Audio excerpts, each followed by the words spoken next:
ಅಯ್ಯೋ ಪ್ರಜ್ಞೆ ಬರೋ ಯಾರು ನೀರು ತಗೊಂಬರ ಅಮ್ಮ ಅಮ್ಮ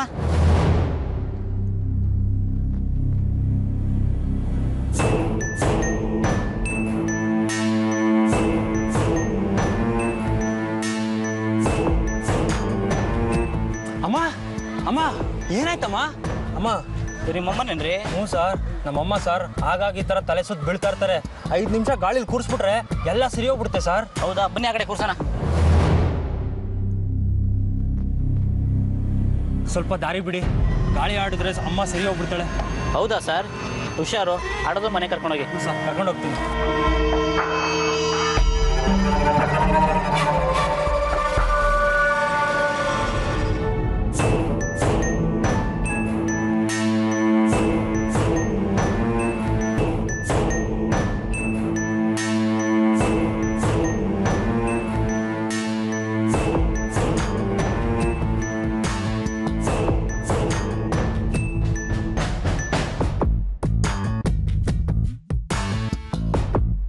ಮುತ್ಕಿ ಬಿಡೆ, ಇಲ್ಲ ಅಂದ್ರೆ ಕೊಂದ್ಬಿಡ್ತೀನಿ.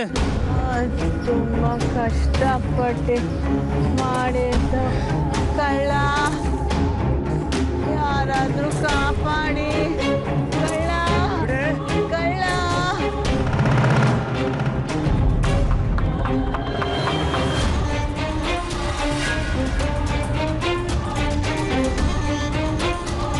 ಕಳ್ಳ ಇವನು, ಕಳ್ಳ.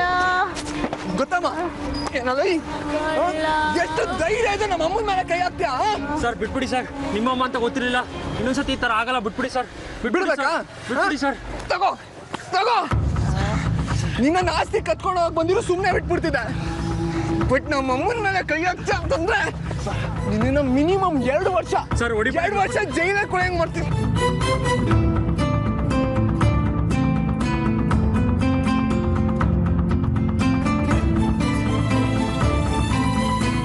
ಅಬ್ಬಾಯ್ ಅವ್ರು ಸರಿ ಇಲ್ಲ, ಬಿಡಪ್ಪ ಬಿಡು. ಅಮ್ಮ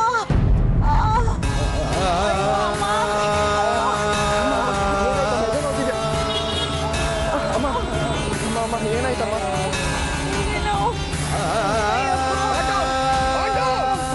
ಅಮ್ಮ ಏನಾಗಲ್ಲಮ್ಮ, ಬನ್ನಿ ಬನ್ನಿ, ಮೊದಲು ಹಾಸ್ಪಿಟ್ಲ್ಗೆ ಹೋಗೋಣ. ನಿಮ್ಮ ಜೊತೆಲಿದ್ದೀನಿ ಅಮ್ಮ, ಏನಾಗಲ್ಲ ಬನ್ನಿ.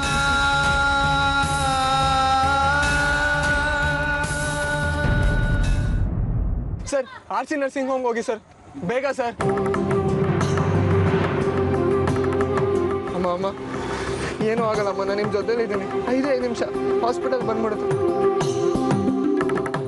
ಸರ್, ಬೇಗ ಸರ್.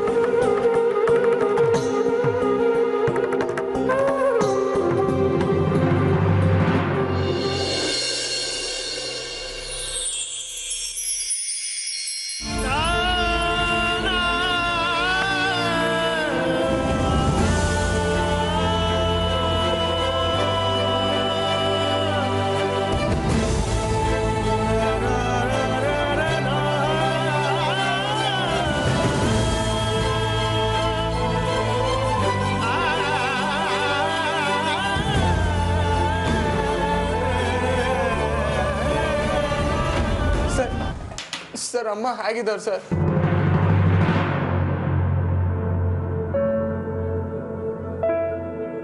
ಇನ್ನು ಅಬ್ನಾರ್ಮಲ್ ಆಗಿದೆ. ಏನಾಯ್ತು ಸರ್? ಮತ್ತೆ ಹದಗೆಟ್ಟಿದೆ ಅಂದ್ರೆ?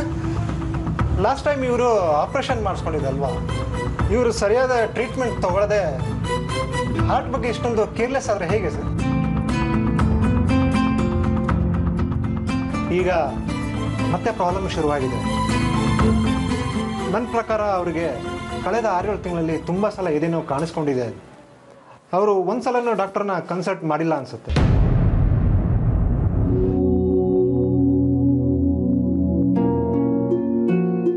ಸಾರಿ ಸರ್, ಅಮ್ಮ ಸ್ವಲ್ಪ ಹಾಗೇನೆ.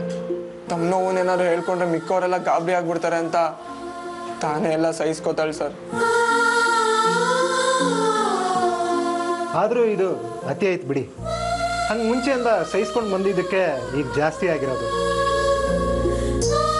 ಈ ಮಿಡಲ್ ಕ್ಲಾಸ್ ಜನಗಳೇ ಎಷ್ಟು 10 ರೂಪಾಯಿ ಉಳ್ಸಕ್ಕೆ ಹೋಗಿ ಲಕ್ಷಾಂತರ ರೂಪಾಯಿ ಖರ್ಚು ಬಂದಾಗ ತಲೆ ಮೇಲೆ ಕೈ ಹತ್ಕೊಂಡು ಕೂರ್ತಾರೆ ನೋಡಿ. ಇವರಿಗೆ ಇಮಿಡಿಯೇಟ್ ಟ್ರೀಟ್ಮೆಂಟ್ ಆಗಬೇಕು. ಜಸ್ಟ್ ಎಲೆಕ್ಟ್ರೋ ಸರ್ಜರಿ ಅಷ್ಟೇ. 1 ಗಂಟೆ ನಂತರ ಅವ್ರ ಮನೆಗೆ ಹೋಗ್ಬೋದು.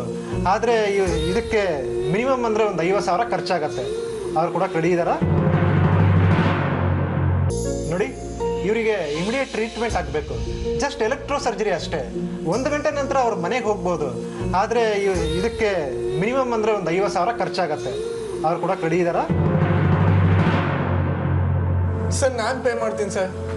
ನನ್ನಮ್ಮ ಹುಷಾರಾಗ್ತಾರೆ ಅಂದ್ರೆ 50,000 ಅಲ್ಲ, 50 ಲಕ್ಷ ಬೇಕಾದರೂ ಕೊಡ್ತೀನಿ. ಬಟ್ ನನ್ನ ಅಮ್ಮಂಗೆ ಮಾತ್ರ ಯಾವುದೇ ತೊಂದರೆ ಆಗಬಾರ್ದು ಸರ್.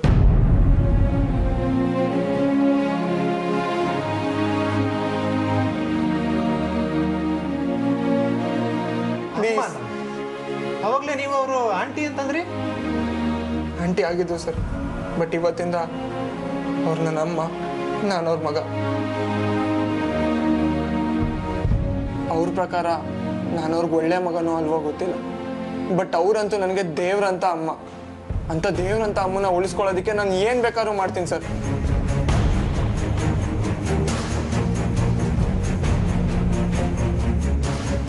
ಪ್ಲೀಸ್ ಸರ್, ನನ್ನ ಅಮ್ಮಂಗೆ ಇನ್ನೂ 2 ಹೆಣ್ಮಕ್ಳಿದ್ದಾರೆ. ಅಂದರೆ ನನಗಿಬ್ರು ತಂಗಿದಿರಿದ್ದಾರೆ. ಅವರಿಬ್ಬರಿಗೂ ಮದುವೆ ಮಾಡಿ ಅಳಿಯಂದ್ರು, ಮಕ್ಕಳು, ಮೊಮ್ಮಕ್ಕಳು, ಮರಿ ಮಕ್ಕಳು, ಇನ್ನೂ ಏನೇನೋ ದೊಡ್ಡ ದೊಡ್ಡ ಆಸೆಗಳು ಇಟ್ಕೊಂಡಿದ್ದಾರೆ ಸರ್. ಅದೆಲ್ಲ ಈಡೇರಬೇಕು ಅಂದರೆ ನನ್ನಮ್ಮ 100 ವರ್ಷನಾದ್ರೂ ಗಟ್ಟಿಮುಟ್ಟಾಗಿರ್ಬೇಕು. ಸೊ ಅದೆಂಥ ಟ್ರೀಟ್ಮೆಂಟ್ ಆದರೂ ಸರಿ, ನೀವು ಶುರು ಮಾಡಿ. ಅದಕ್ಕೆ ಎಷ್ಟು ದುಡ್ಡು ಖರ್ಚಾದರೂ ಪರವಾಗಿಲ್ಲ ಸರ್, ಅದನ್ನು ನಾನು ಕಟ್ತೀನಿ. ಬಟ್ ನಿಮ್ಮ ಹತ್ರ ಒಂದೇ ಒಂದು ರಿಕ್ವೆಸ್ಟ್. ಈಗೇನೋ ನಾನು ದುಡ್ಡು ಕಟ್ಬಿಟ್ಟು ಹೊರಟೋಗ್ತೀನಿ. ಆದರೆ ನನ್ನ ಅಮ್ಮಂಗೆ ಮಾತ್ರ ಆ ದುಡ್ಡು ನಾನೇ ಕಟ್ಟಿದ್ದು ಅಂತ ಯಾವುದೇ ಕಾರಣಕ್ಕೂ ಗೊತ್ತಾಗಬಾರ್ದು. ಯಾಕಂದರೆ ನನ್ನಮ್ಮ ತುಂಬ ಸ್ವಾಭಿಮಾನಿ ಸರ್. So please.